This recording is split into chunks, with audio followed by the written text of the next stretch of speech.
The purpose of this podcast is to educate and inform. It is no substitute for professional care by your doctor or your qualified healthcare professional. Never disregard or delay professional medical advice because of something you've heard on this podcast or in any linked material.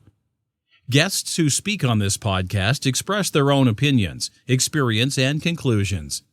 Dr. Shirley neither endorses nor opposes any particular opinion discussed on this podcast. The views expressed on this podcast have no relation to those of any academic, hospital, practice, institution, or other entity with which Dr. Shirley may be affiliated. Welcome to Forever F.A.B, the podcast on fashion, the art of living, and all things beauty. This podcast is curated by Dr. Shirley Madhere, MD, as the definitive source of holistic wellness through beauty.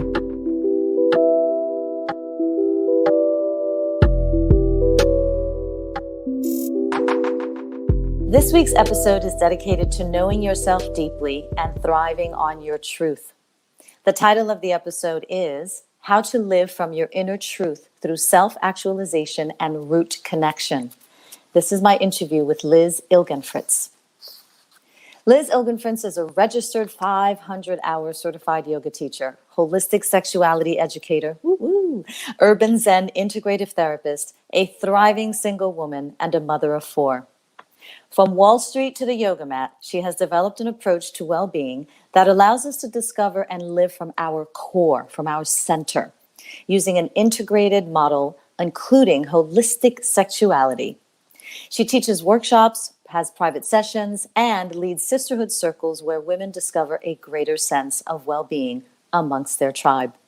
She joins me today via StreamYard to discuss all of these very interesting root-centered issues and holistic sexuality. Welcome, Liz. Congratulations on all of your success, and thank you for becoming a beautiful member of the Forever F.A.B community. Thank you. Thank you for having me. It's a pleasure to be here, and I'm really looking forward to getting into these juicy topics. I know. I'm excited already, and I guess I could make some really interesting comments, but I won't do that. We'll just go to the first question. Just really get into it. Yeah. Let's just get right into it. Liz, tell me, where are you from and what did you want to become when you were a child? Ooh, good questions. Well, I was born in Michigan, actually, in a small town outside of Detroit, not a fancy suburb of Detroit, just a little town in Michigan. Mm-hmm. And, you're actually asking what would be a simple question. It's actually a really, really good question. Like, it's a deep question because What did I want to be? I don't know. I wanted to be what everyone told me I should be. You know what I mean? Like, because I was like the cute little pretty girl who was just like, okay. The good girl. Yeah, the good girl. And, I grew up in the 80s, so I wanted to make money. I wanted to work on Wall Street. So I went to business school and I worked on Wall Street. You did it. Yeah. And so but to really answer your question, I didn't even know what I wanted to be. I just knew that I was supposed to be what everybody wanted me to be. Yeah, I get that. So living somebody else's narrative, because frankly, that's all you know when you're a child. That's all I knew. Yeah. Yeah. It's kind of normal. Well, it's what you're told. I actually think you really, really know. You know when you're born perfectly what's inside. But then we're told something different that might not resonate. Yes. So your journey to here, where you are now, in fact, has been a long one, but a rich one. And you were an athlete before Wall Street, and then you were a Wall Street professional, as you mentioned. Then you ventured into new territory as an entrepreneur, right? You opened a chain of juice bars before that was even a thing. So visionary, I'm going to add to your resume. Then you became a mother, and you now have 4 children. Is that correct? Yes. Okay. You're also a yoga teacher and an educator. You have this illustrious resume. What would you say are the most impactful insights that you've gained from your journey so far? Because I know there's so much more to come from you. Oh my goodness. Impactful insights? Yeah. Is that what you're asking? Yes. Throughout your entire journey, like, was there one thing like somebody from Wall Street said to you that you're like, oh my gosh, I'm going to take this with me forever? Or something that you learned, that was just like so mind blowing and expansive that was transformative for you during your yoga training? Any insights that for you were super impactful that you take with you everywhere? Oh my Got it. That is such a big question. And I mean, the truth is there are so many of them. There are so Good. many gems, so Good. many You're gems. blessed. I mean, it's like, how much time do we have?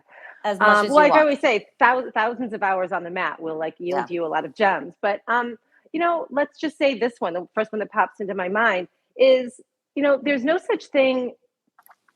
There's ultimately, in the grand scheme of things, of life, there isn't really any such thing as good or bad. Like, things just are. When we stop looking at life in a dualistic way, and we just, we understand our part, we know who we are, we understand what our part is, we do our best, and we understand that there is a larger web around us. Like, we know what happens is meant to happen. And if it feels good or if it feels bad, we also understand that it's part of this larger journey.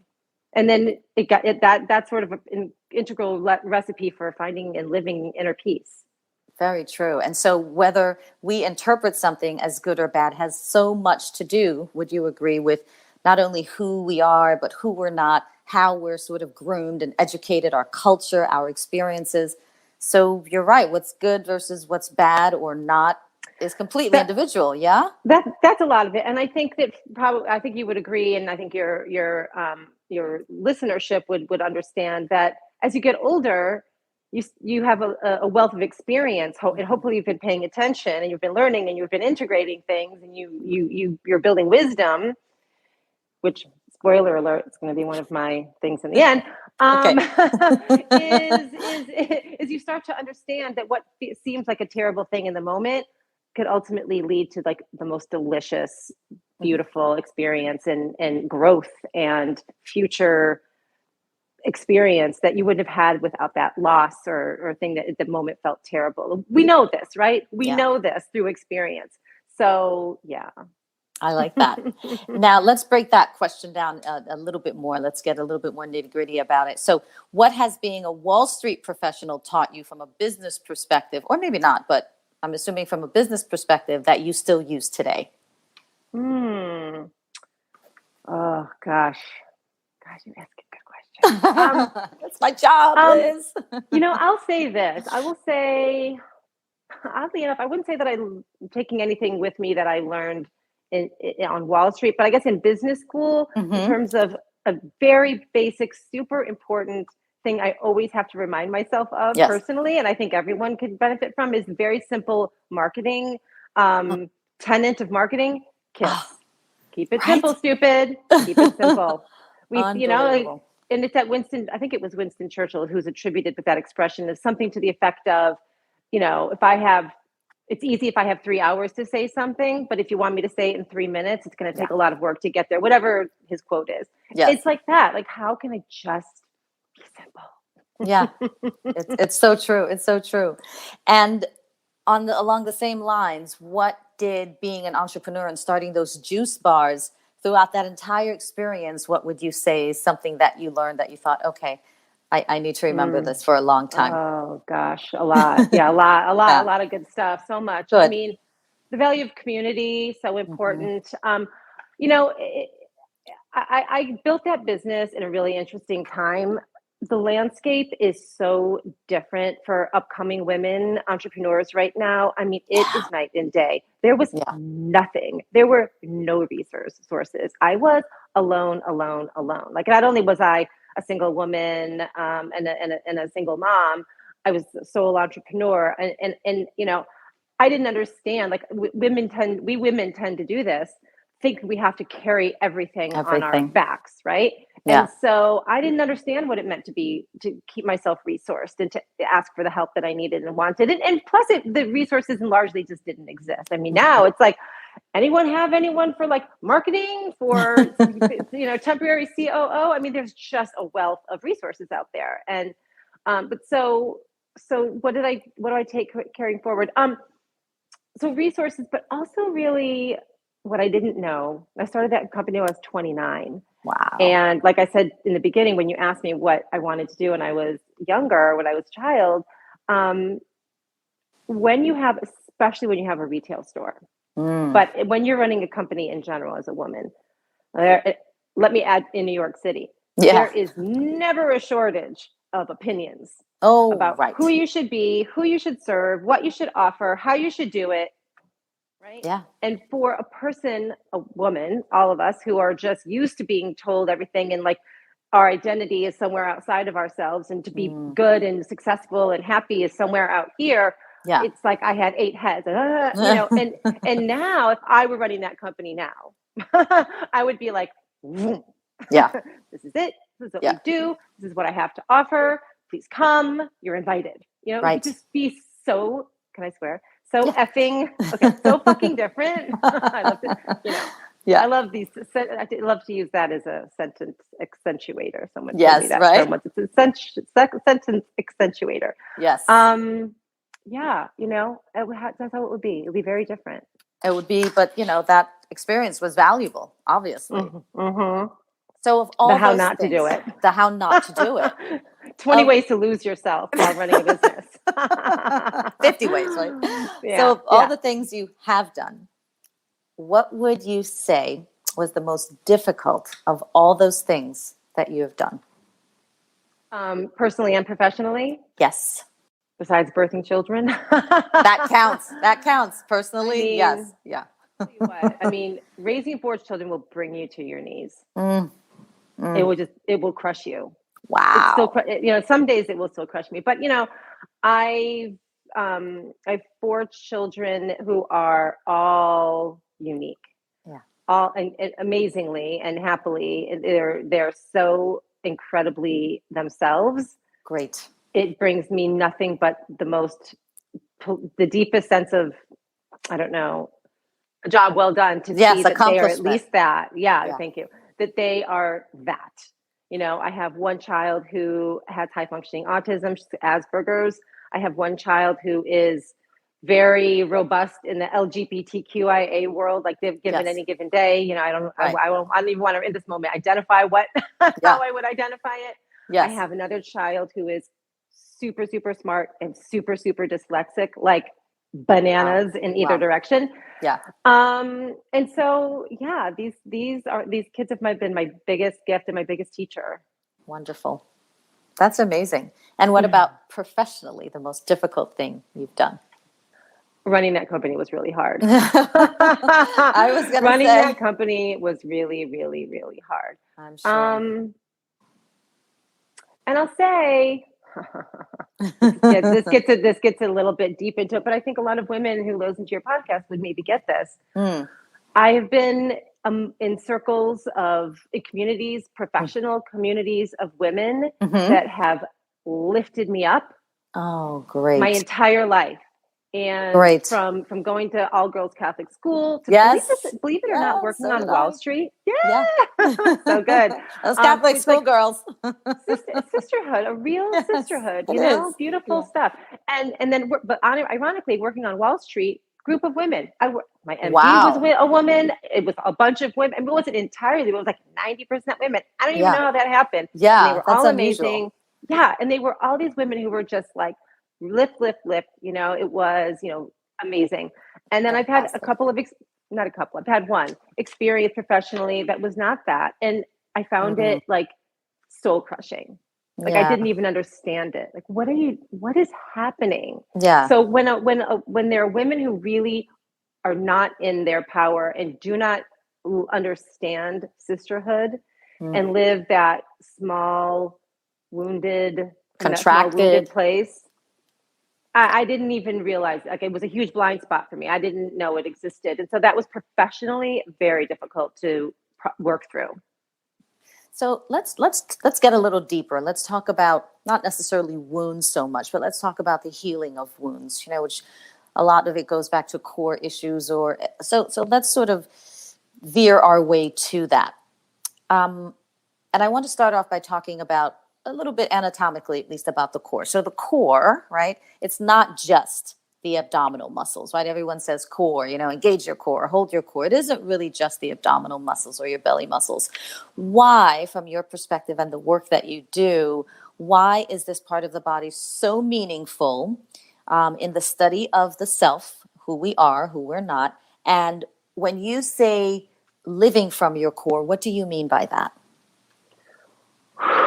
I hope you remember all parts of that question, because we're going to have to come back to it. No worries. That's again, a few hours, but again, I'll try to do the Winston Churchill thing. So number one, the physical core. So yes, the core, our core, even our physical core is not really just from here to here. You can't even see it all. Where does your core begin and where does it end? I mean, if you're standing, your core starts in the soles of your feet, to the crown of your head, to the membrane within your skull. And we have a deep core within our bodies. It includes the soles of our feet, our pelvic floor, our respiratory diaphragm, our throat diaphragm, the top of our head. And then it can even include, our armpits. There's this like innerness within us that is really all part of our physical core. Yes. So it makes me cringe to hear people say things like, hold in your gut, belly button to the spine, da da da da. It's like, Also because the true way to work your core is to do it in a balanced way. I mean, even let's just go into this area here. Yeah. The job of our core is to balance our rib cage and our pelvis. That's what it does. I mean, in terms of like this musculature, if we keep it in this container. Yeah. And so when we say instructions like draw a belly button to the spine, I wish I had a good metaphor for it, but it's inadequate. Yeah. It's one, right? We're talking about a 360 degree top to bottom, spherical, cylindrical shape. And you want me to just like go, right. And then I'm going to like tuck my pelvis, put my low back in like the opposite orientation that it should be in. So then I'm already unbalanced. It's just like, it's also wrong. So when I work with women, we do work on the core. It really comes from the pelvic floor, and it comes from that deep, deep layer within the body. And it comes from a place where the pelvis and the rib cage are aligned and they work together. I love the way that you describe that, because I personally am a yoga practitioner. And when someone says to me belly to spine, I'm like, oh my God, I'm not really sure I could do that. It just doesn't feel right to me. It feels as if I'm taking one part of something greater and trying to stick it to the back of that cylindrical kind of vessel. Yeah. I'm like, I'm not getting it. It doesn't really work. And you know what? I'm glad you said it that way. Also, because the other thing that you might hear a lot, which is just equally shocking, is draw your belly button to the spine. And then in the next second, you're hearing, now breathe. Right. Wait a minute. I was just sucking in my belly. How am I supposed to breathe if I'm holding in my gut? I'll tell you what happens. And this is where I end up having clients with pelvic floor disability. What happens is if you try to do that, you're breathing entirely up here and your whole body should be breathing, and if we even just go beyond the lungs, this is a cavity, right? I mean, let's call it that, a container. And the lower part, the belly, the abdominal cavity is related to the upper cavity. And so if you're cutting off the lower cavity, you're not giving it the breath and the movement, which is life and circulation, that it should be having. And then you can end up with pelvic floor dysfunction. Right. And then you end up going to a pelvic floor PT or coming to see me to work with your pelvis. So speaking of working with the pelvis and your center, your core, that innerness, as your best sentence, your best description of something that's very complex, understandably, why is it that working with the core is so important in our self-identity and our self-empowerment? Mm-hmm. Well, I think the easiest way to talk about it is to talk about the chakra system. And there's so many different schools that have versions of the chakra system. And so there isn't like one specific right way of talking about it and thinking about it. But let's just speak in where there's a lot of commonality. Yeah. The first chakra is at the base of the spine, somewhere around the tailbone, in front of the tailbone and your perineum. And that is responsible for our foundation, our sense of security, our sense of survival, our sense of being rooted with the earth, okay, and alive. The second one is higher. It's in the second chakra is the sacral chakra, and that is, it's sort of in front of the back of the pelvis, which is maybe around where the uterus is, for example. And that is the energetically the place of creativity, reproduction, sensuality, sexuality, emotionality, these kinds of things are all within the second chakra. And then the third, which is at the solar plexus, is really where we move our inner gift out into the world, or not. Right. Or not. Right. Yeah. So if we're grounded, we understand our role in creation and we allow our creativeness of who we are to come forward. And then we're able to live that again, now up through our third chakra. These are essential parts of who we are, how we connect with the earth, and how we then begin to be able, once we have to be connected with all of that before we can actually ever live authentically. I thought you described that beautifully. And okay, good. Yeah, that was beautiful. Thank you so much. Thank you. Yeah. You had a yoga teacher. Is it Leslie Howard? Yes. Leslie yes. Howard. And she said, every pelvis has a story. Explain that. Gosh. Well, yeah. Let's see. Yeah. She's so brilliant, first of all. She's my yoga for the pelvis teacher. From the time that we're born, yes, we are taking in information about our pelvis. Even as we're little babies, we may have been born into a situation where when a child very naturally puts their hands on their external genitals, a girl puts her hand on her vulva, the mother might, or the father might move the hand away from there. Like, don't touch that. We're already getting messages that that's somehow wrong. Okay. And then you can just go on from there. Well, what we're hearing about our period and, dirty and emotions. And we're always getting information and we're always having experiences. And really, so our pelvis is also, it's a super highway. All day long, things are coming in and things are going out. Things are growing and things are shrinking, right? Whether it's water and food moving through our digestive system through our pelvis, and then anything related to digestion and evacuation are related. Breathing, like I said, that's related. And obviously sexuality, things coming in, things going out, babies, and reproduction. I mean, this, the seed of life is continually being generated. I mean, how fucking awesome is that? Yeah. That every month a seed of life is potential life. Let's be really fucking clear about that right now. Yeah. But the seed of potential life is being created within us. And then, we're preparing for the potential of it and then, evacuating that if it's not required. So there's just so much that's always going on, even without having external relational experiences about it. But then there's also that as well. So you can just imagine how many variations. I mean, every variation of a woman's pelvis is unique. Yes, very true. And so every pelvis does have a story. And every story is different. I love that you said that our pelvis is a superhighway. I'm going to quote you on that. Now, how would you describe yourself in one word? Ooh. Radiant. Yes. Yes. That's right. Thank you. You are welcome. You've been listening to part 1 of the Forever F.A.B podcast with my fabulous guest, Liz Ilgenfritz. Stay tuned for part 2.